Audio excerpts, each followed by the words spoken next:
తిరుమలలో CID DG Ravishankar తనిఖీలు చేశారు. పరకామణితో పాటు పలు చోట్ల సోదాలు నిర్వహించారు. అలాగే కమాండ్ కంట్రోల్ రూమ్ ను తనిఖీ చేశారు.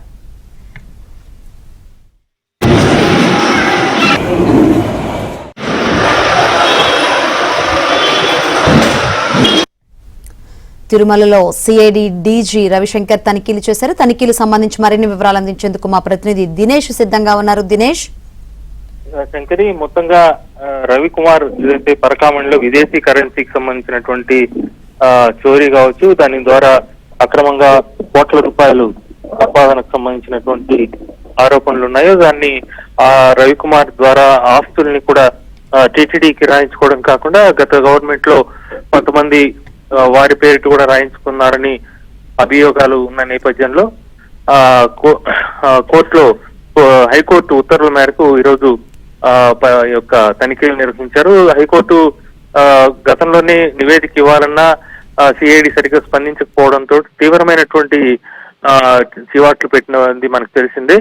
ఈ నేపథ్యంలో డిసెంబర్ 2వ తారీఖు లోపు నివేదిక ఇవ్వాల్సి ఉంది. దీంతో సిఐడి ఈ విషయంలో 30 మందితో 10 మంది డిజిటల్ వర్క్, 20 మంది ఫీల్డ్ వర్క్ చేసే విధంగా ప్లాన్ చేసుకున్నారు.